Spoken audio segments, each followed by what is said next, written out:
And 1 hour. 1 hour. Yeah, a little nervous about that.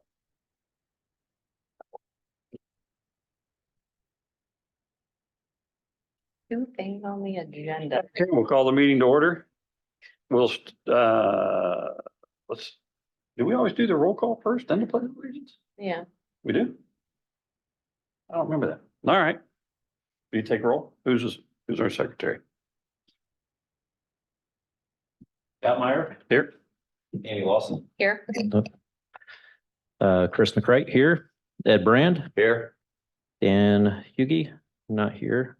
Megan Britt, Not here. not here. We have a quorum. We'll start with the pledge of allegiance.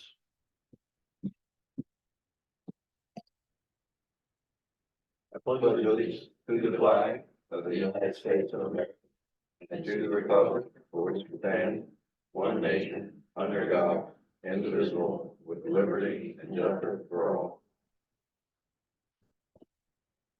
All right, thank you. We don't have any changes to the agenda, Adam? Looking for a motion to approve the agenda, meeting agenda? I'll make Go I'll ahead. make a motion to approve the meeting agenda. Second. Have a motion and a second. Any discussion? All those in favor indicate by saying aye. Aye. Any opposed? Motion carries. Looking for a motion to consider approving the minutes of the April 18th meeting. Make a motion that we approve the last month's meeting minutes as written. I will second. A motion and a second to approve the meeting minutes from April 18th. Any discussion? All those in favor indicate by saying aye. Aye. Aye. Any opposed? And I abstained. I was absent. We have no old business. We'll move to new business.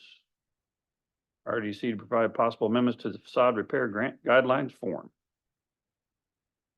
Okay, last month meeting, I wanted the members to go over the redevelopment commission guidelines and see if there's any new ideas or corrections or deletions on it. I have a few ideas on it that I'd like to see implemented. One would be that somehow in our meeting minutes or in our records that shows our financials or whatever, I think we need a list of all the facade projects beginning to end with a list of the person, date, address, and the dollar amount, whether it's finished or active or canceled. And I think that should be part of our, I forget what they call it, this report? Yes. Maybe put it on the bottom of that report. So you're wanting to list their name, the address, the dollar amount considered and all that? Yes. Okay. That shows what we're doing with the tax dollars. And another suggestion I got, I think it should be, instead of guidelines, it should be requirements on the total or the. And then if you look on your sheet there, you got item 3, 4, 5, and 6. I think I want to know who is watching this and who is going to inform us of the questions that these items raise. And then for number 7, if I understand it properly, this is something that more than likely, if this happens and they don't get the money back, the legal ramifications would be more expensive than what the RDC contributed to that project. So I think that should be eliminated. And number 8 is who manages these projects. Then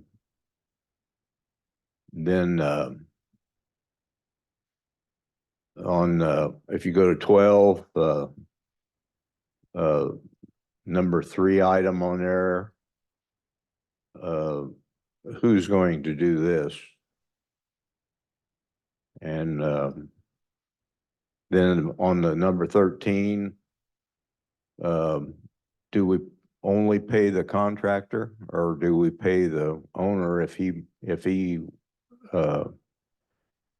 pays for some of the work? And that's basically the line items that I see that I thought need changes, and I'm open for discussion. What was your second item? I know you had to add details to the commission report, but what was the second one you talked about? Oh, changing guidelines on the report to requirements.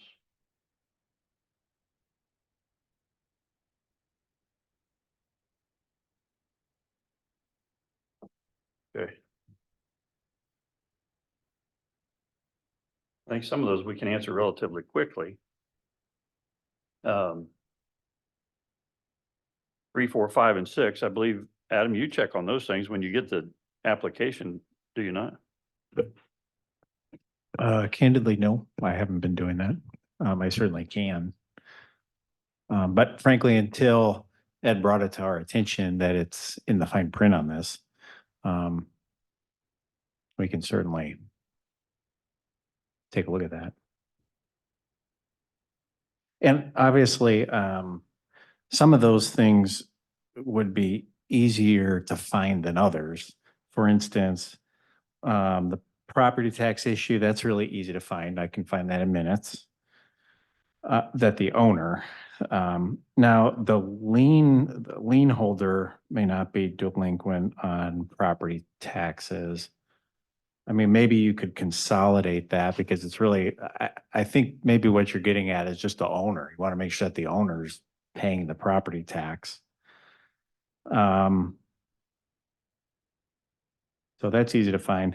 Now, the owner cannot be in bankruptcy. I'm sure we can find out that information. I probably have to talk to Alex about that. He might have better tools to find that. It's easy to find. Yeah, we can run a bankruptcy report at the firm. Yeah, that's very easy to find. And then the active litigation in town, That's that's, an easy. we're gonna know that. easy one. So, you know, let's put it this way. I know when Ed brought it up at the last meeting, I think it's it was a good reminder that as staff, that's a good thing for us to check on as part of it and provide you with that information. So certainly happy to do that.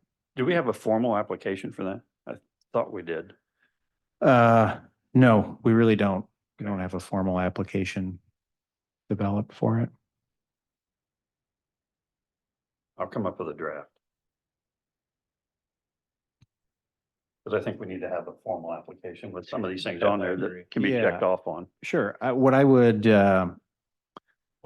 offer is if you have an idea as to what information you'd like to see on there, then I can format that into an actual document. Right. Put that I'll come up with together. something and shoot it over to Yeah. you and you can put it into a format. We can try to approve it next meeting, but Yeah, that sounds good. adding the details to the commission report, I don't know what the discussion is there. I mean, we would show in our commitment, correct? If when we have funds allocated, but I don't know that we show the detail that Ed's looking for at this point. Yeah, I can certainly put that together. Break it out in there. Yeah, we can do it. It'll just take a little bit of research. I think we had probably, maybe about 7 projects or so over the last couple of years. Yeah. So, yeah, we can certainly, his request is, from a staff perspective, pretty reasonable. We can certainly do that. And if you don't feel that should be public knowledge, we could just have that report when we got, Well, It's already. public. well, it's Yeah, I mean, it's tax dollars, it's so discussed in public. I don't think there's any reason to hide it. yeah, I think that we need to show where we're spending these tax dollars. Right.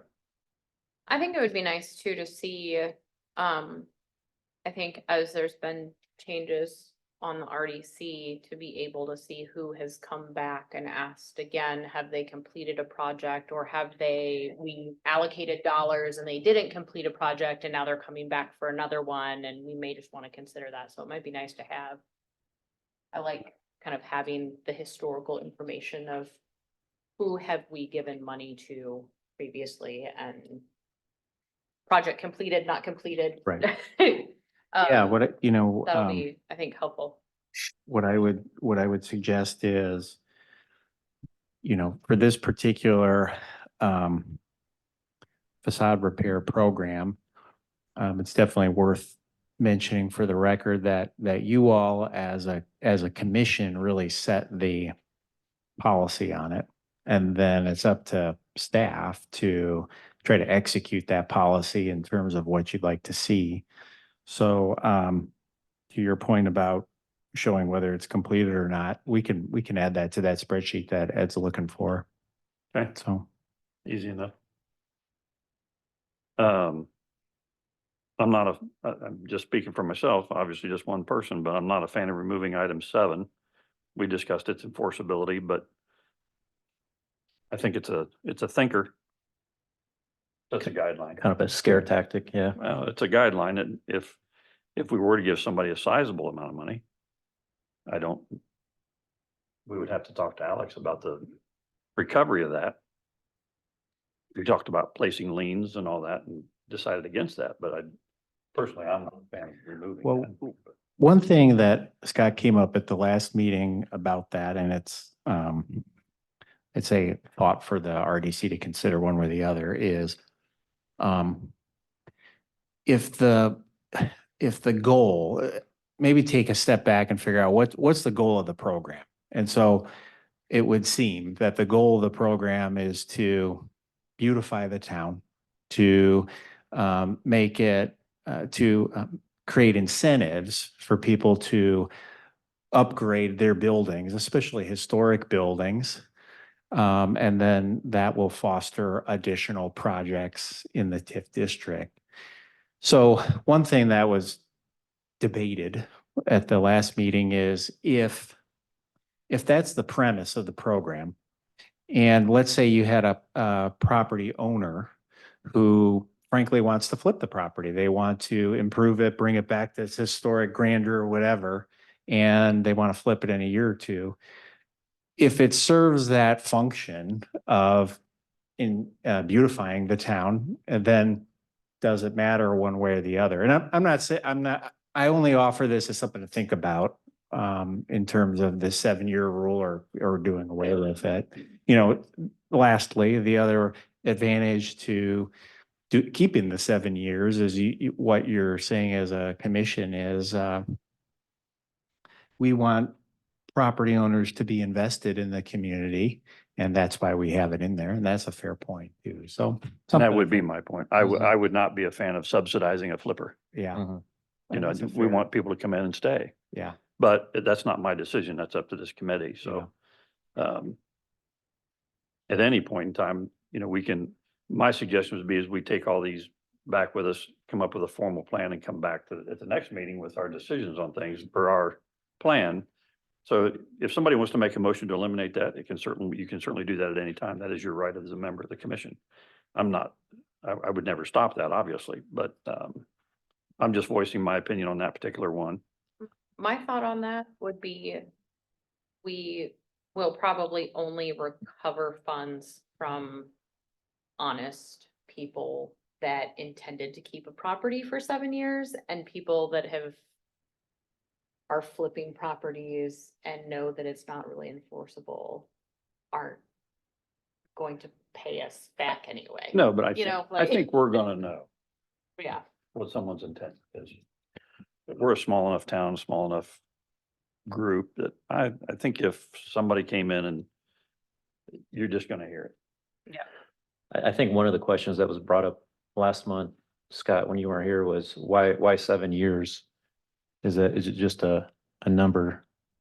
I don't think there was a reason for that. I think, that I think we, $100? I think we took that off of another program of another town. Okay, Because this is developed from Yeah. another, I don't remember what town. it Yeah, was. if I recall correctly, the 7-year rule, well, the number 7 years comes from the state when we did the Stellar Facade Repair Program. Though in their case, if I remember correctly, it doesn't say that you need to own the property for 7 years, but it says that there's a 7-year easement on the outside of the building that you can't make any modifications to it in a 7-year period. So, Okay. Well, Yeah, all things we can, I know I've made a lot of suggestions here. Well, why don't we let Adam and Scott, you do your whatever type of form you're talking about and bring it back to our next meeting next month and we'll look it over and critique it some more. yeah, well, let's finish the last couple Okay. of items you had. You said who inspects? Well, we have a building inspector now, right? Mhm. So, But does he do that? well, I think he just started in the last Adam? couple months. Well, the I would say if the project required a permit, then Jerry will be out there to inspect, but I'm not so sure new windows warrants a building inspector. providing receipts for this.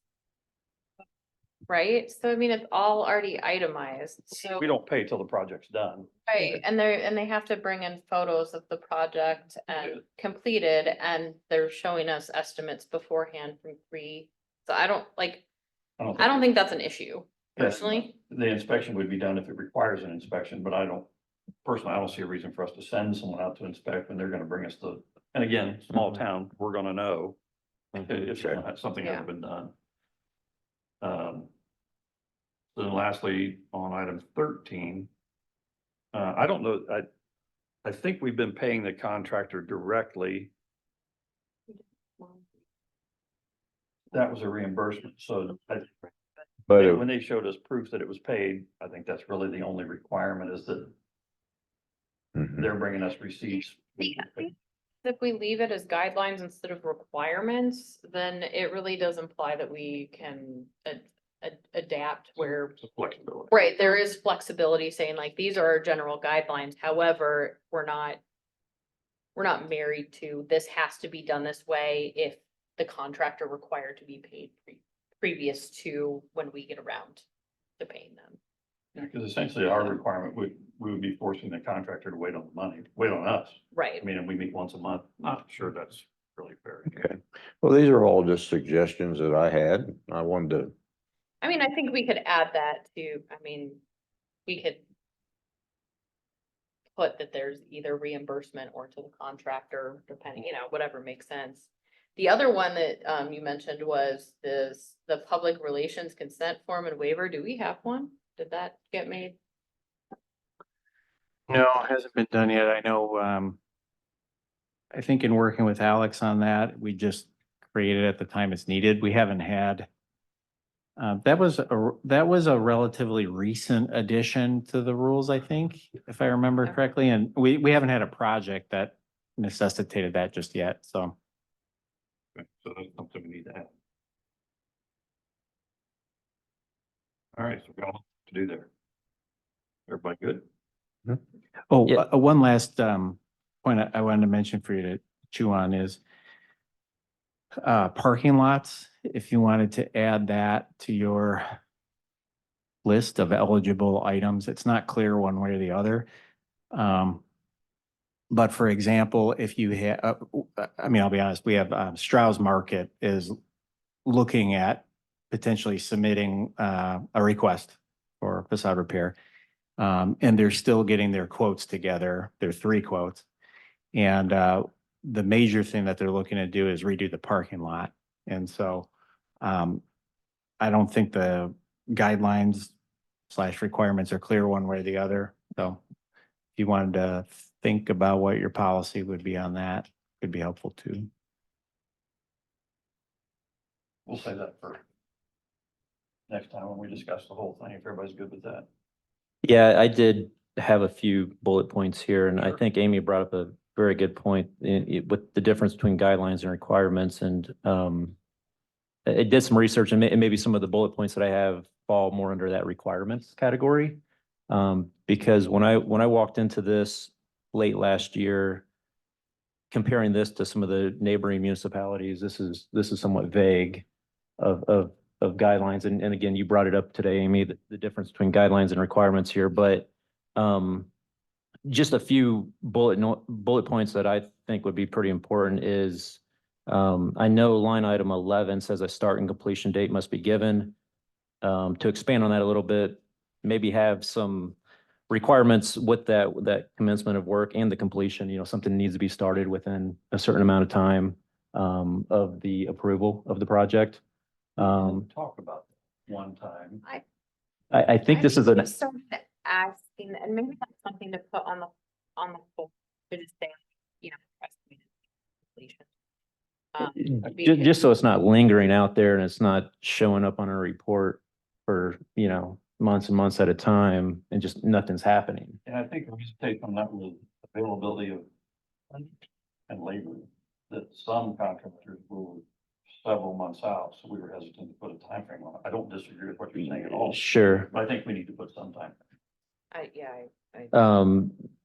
In completion as well. I know that may vary depending on the size of the project and how much, we're granting them, but the other point, I guess, to expand, you mentioned Strauss Market.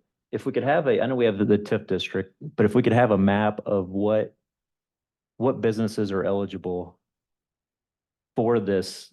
For example, I know late last year, I approached Adam. My personal company, I was bidding on a project here at a local church in downtown. We were going to do some facade work. I questioned Adam, hey, are they eligible for this program?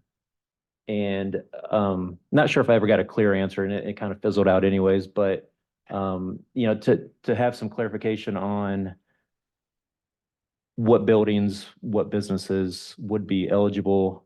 Again, I'm using a neighboring municipality as an example here, but if you go to their website, they have it clearly defined on, an aerial view, bird's eye view of what businesses are eligible for their grant money and their facade program. I think technically though, if it benefits the TIF district, it doesn't have to be in the TIF district for us to cover it. So if there's an argument that it benefits the TIF district, so like Strauss is not in Correct. the TIF district, however, fixing the facade would benefit the TIF, so it could be justified. So maybe not a map, maybe more of just. Or Some maybe definition of- maybe of- you could clarify, are we talking about commercial for-profit buildings? Or does it include non-for-profits? Does it, Pretty done on for profit and a for. right? Alex, you have a comment on that?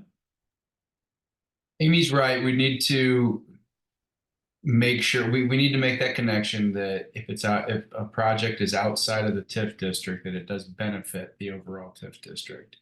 The Strauss that we're talking about, I think that we could probably get there with, that's a kind of on the gateway to Fortville proper. It's very visible, right on the edge of the, so it draws more investment. But we need to make sure that we're not running afoul of the restrictions of using those TIF dollars outside of the district. Okay. Well, then we're probably just gonna have to call it the TIF district and then ask for exceptions. And Alex is gonna have to weigh in. And I would also add that maybe we incorporate this in the application that we develop, and for any of the properties, whether they're in the TIF or not, in the TIF district or not, put it on the applicant to make the argument about why they believe this facade improvement will benefit the TIF district and the town overall, and not just them personally for the investment in their property. I think that idea and putting that requirement on the applicant, just like if you're petitioning to rezone a property, as the applicant, you're the one that makes those arguments for all the statutory considerations. It's not Adam that puts them together or me that puts them together for the applicant. Let's put it on the applicant to make, to make the argument as to why this would be beneficial. And then you as the commission, as the RDC, can evaluate further and whether you agree with them or maybe come up with some other reasons or deny it. I mean, each case will be a distinct and separate consideration. So if we define the area as the TIF district, but exceptions can be made with. Yeah, but we're gonna need to get legally and factually comfortable that awarding a facade grant outside of the TIF district is appropriate and would by appropriate, it's what we've been saying. What Amy correctly mentioned is that it benefits the TIF district. Okay. You good? I'm good. Thank you, Alex. Is that all you have? Yeah, that's it. That's all I had to. Ed, you? Yeah. Amy? I'm good. So will you put this on the agenda for next meeting, please? Can And I'll you- get an application or the application template, my idea over to you, and then you can take it from there, Sounds good. whatever we need to do. Okay, item B. Florence May, Vernon Township Trustee, to provide a request for a funding amount for stormwater improvements needed at 602 Vitality Drive to accommodate the new Vernon Township Public Library building. Are we supposed to do a round of applause or anything, or? That rarely happens when I come. Usually it's much the opposite, but thank you. We can throw stuff at you if you want. I mean, trying to make you feel at home. So we are not officially going to ask for anything specific today. What we do want to do is to update on where this project is at. And Adam, I think you're going to be adding some information as we talk through this, and Adam's going to pull up the map here. And actually, I will. Thank you.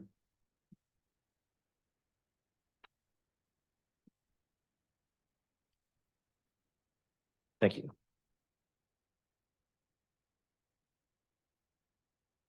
And the reason we wanted to do the update, because it's been an extended period of time since Vernon Township made the commitment to donate land to the library for them to move. It was last spring. And in turn, the town of Fortville, I've got the letter that you all committed to financially supporting the project in terms of infrastructure needs. Since those commitments were made, we wanted to do some updates in terms of the work that's been done. The project is not dormant, it is still moving. And when we reached out to Adam, Adam said, is the library still moving? Is it still coming? And I said, let's let the library speak for themselves in terms of where they're at, in terms of providing their update. And then we'll provide some updated information in terms of where we're at in terms of the homework we've done on the infrastructure that would be needed for them to move there. So the map that you've got in front of you and the one that has been pulled up here, this shows Vitality Drive. So you see the fire station there at the, Adam, I don't know if you want to flip over that fire station up here. And back behind the fire station, you see this pond.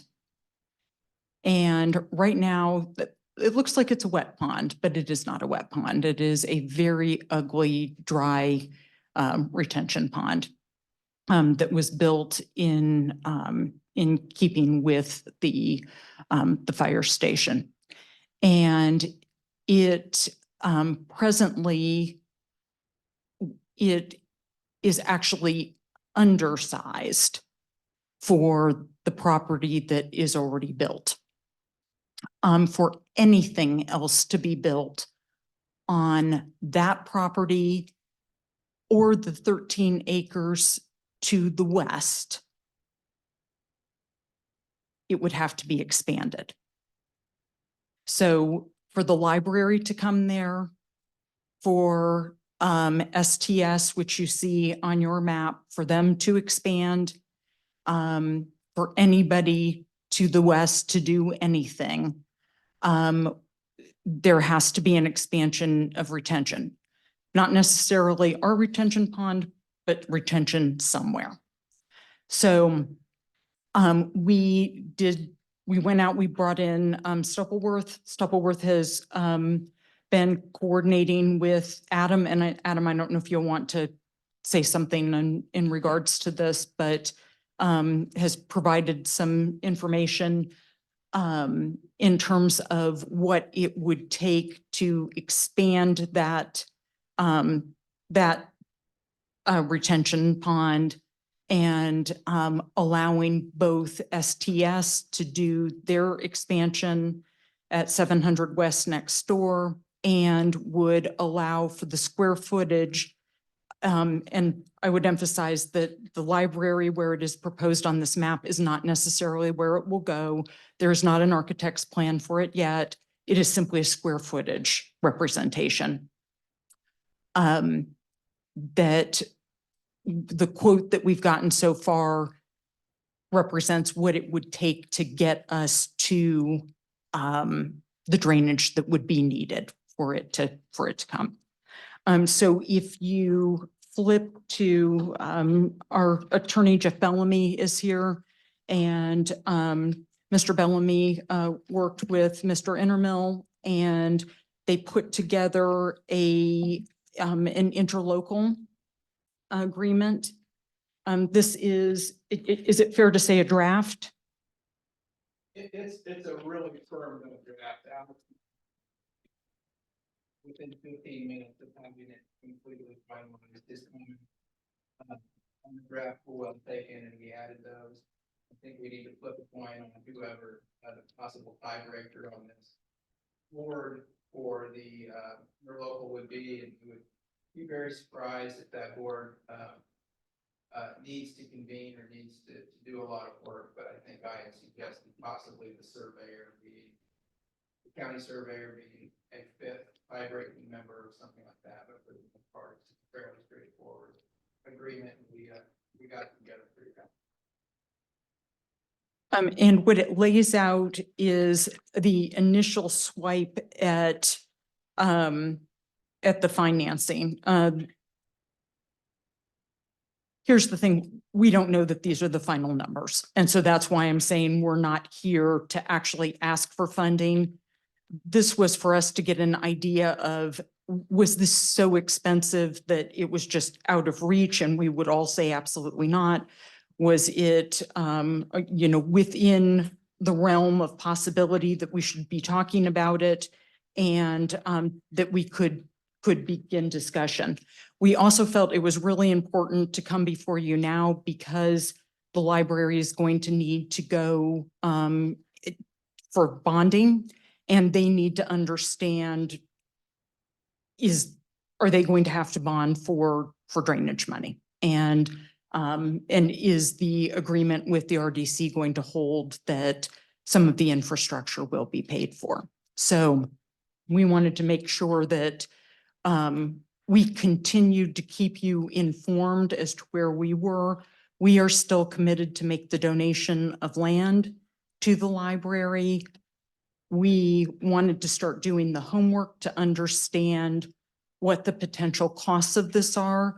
We expect by the time the library will be ready to build that the cost will increase. It doesn't seem like costs ever go down. And after having just built two fire stations, I can tell you, oh my God, costs never go down. But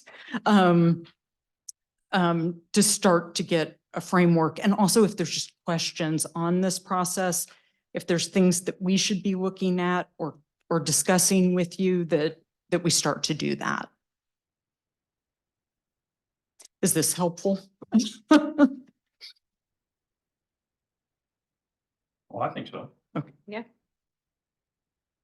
So the township portion of the financing, that's set, you're good.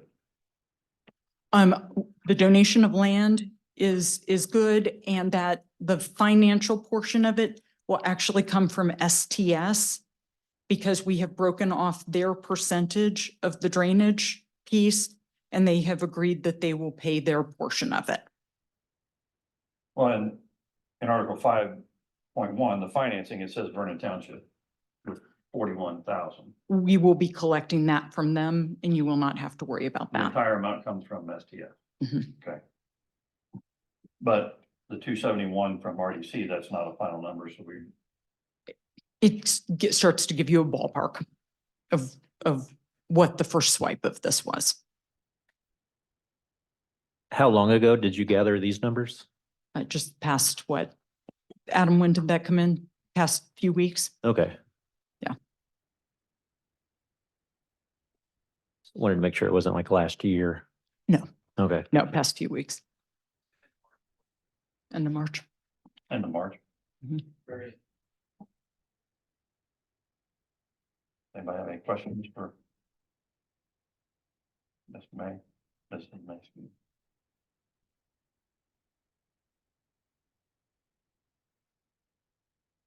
I don't have any questions.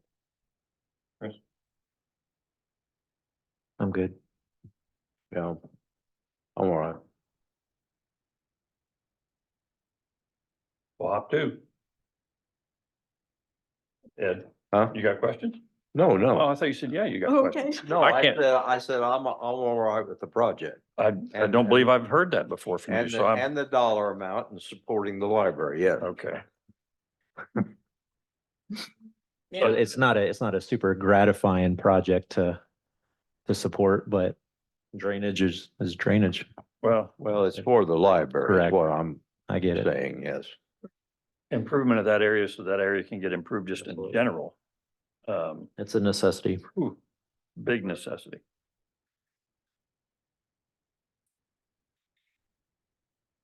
Yes, so STS is a commercial expansion. And are you familiar with their business? No, I'd like you to explain that, please.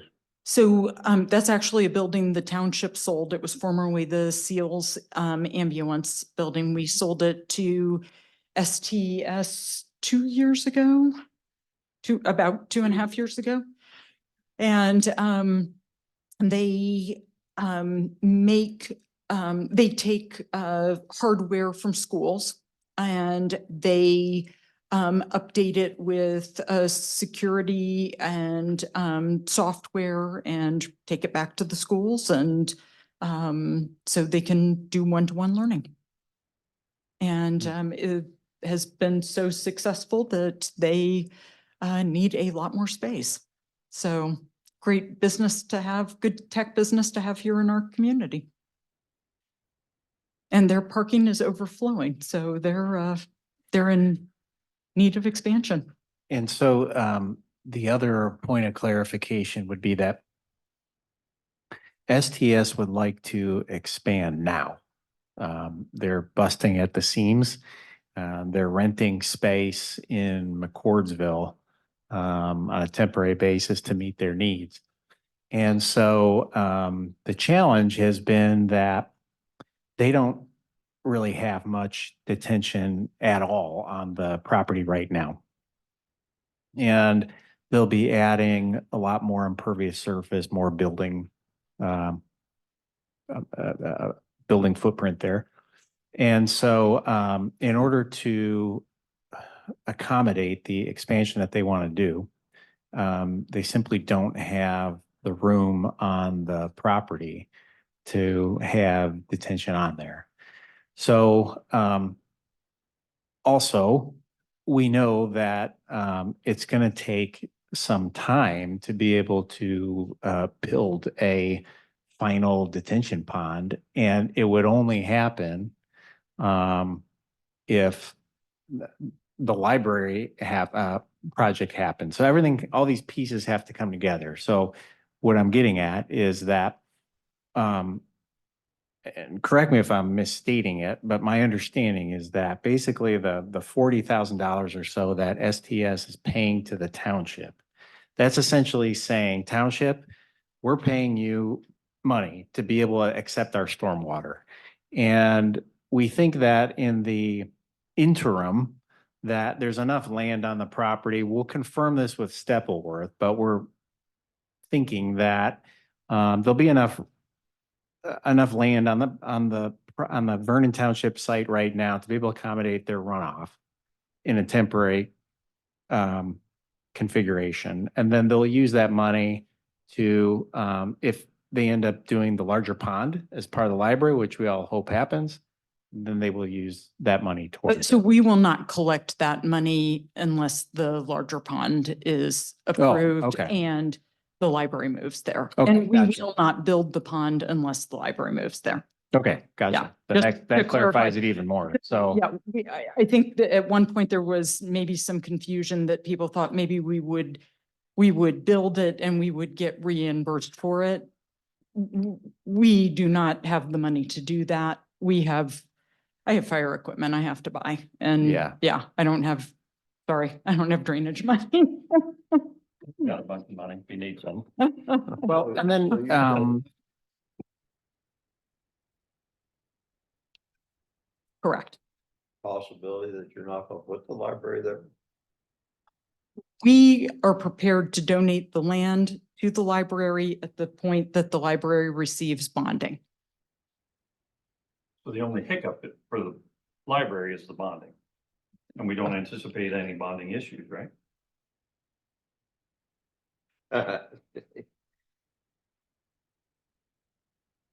Please state your name for the record, your association.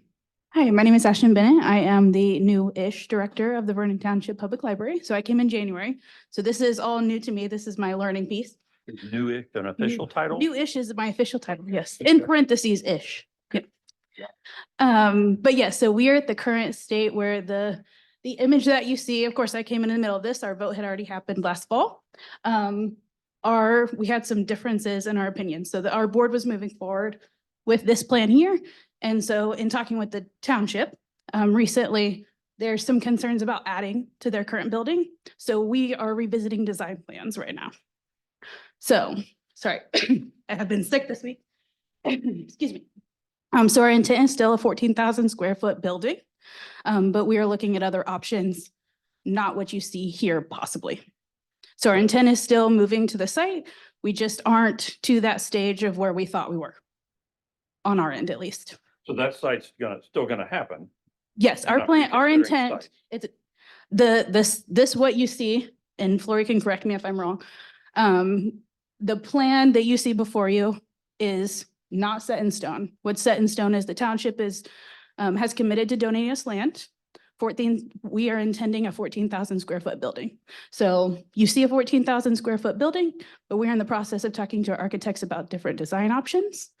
So that's kind of where we are at the moment. We did have a meeting with the township Tuesday, actually, to discuss that with their board. And then our board needs to visit and talk about other options too. But our intent is this site and 14,000 square foot.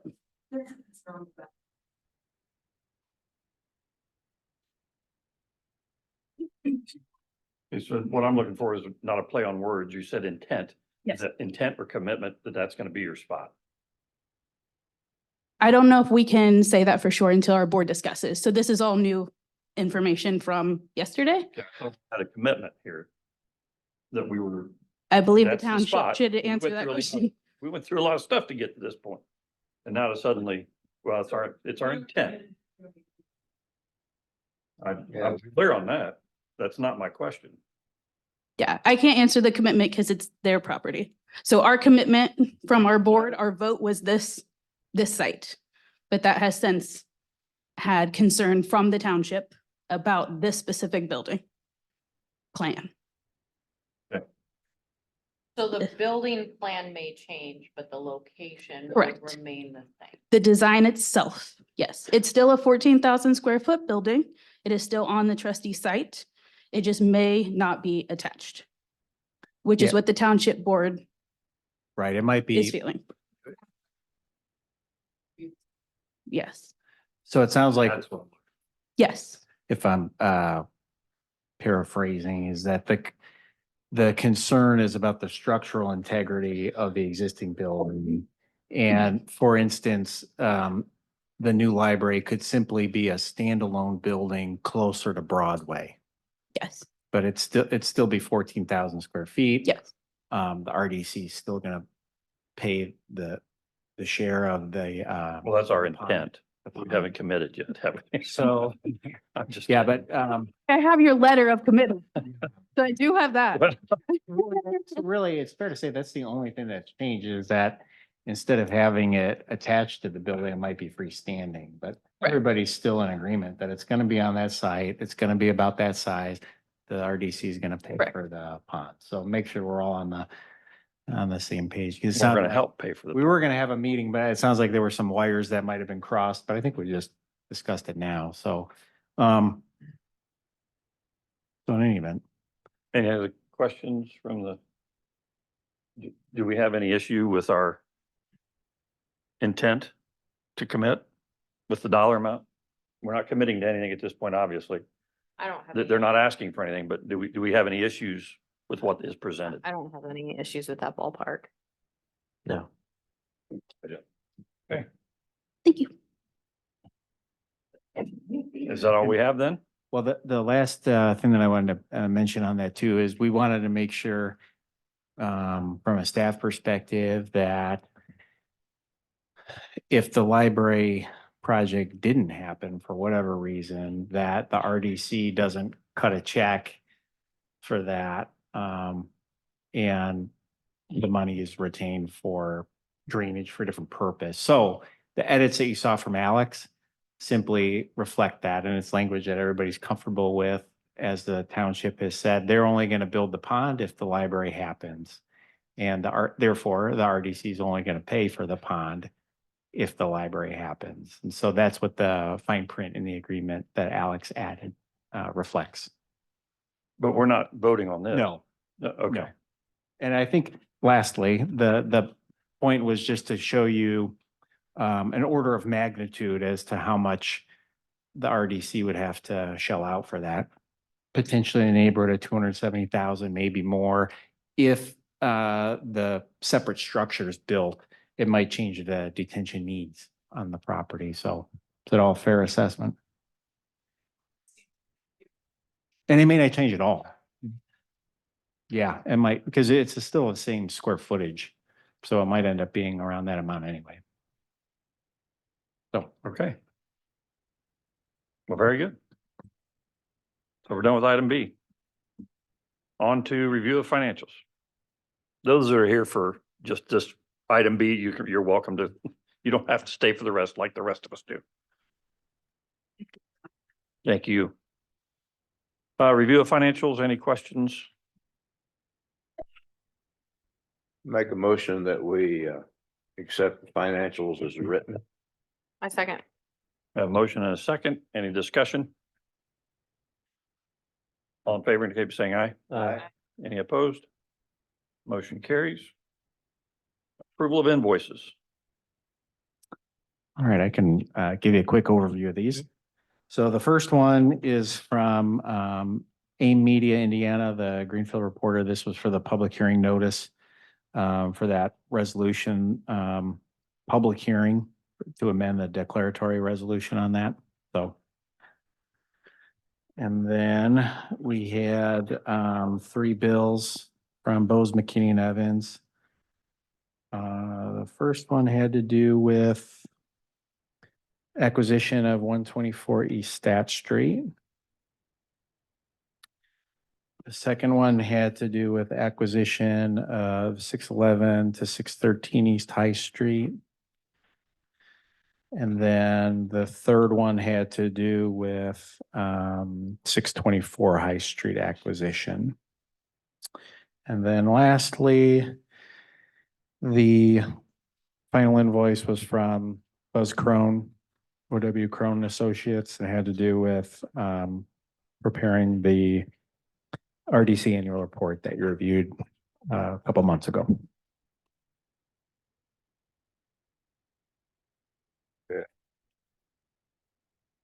I'll make a motion to approve the invoice for AMI Media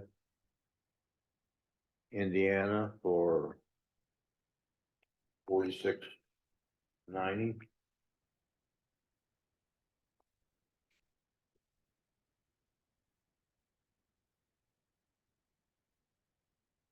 You gonna do them all at once? You want to? And then I'll make with that motion, I'll make a motion that we pay all the Bose, McKinley and Evans invoices. And also the Krohn invoice for $3,105. A second. Motion and a second. Any discussion or questions? All in favor indicate by saying aye. Aye. Aye. Aye.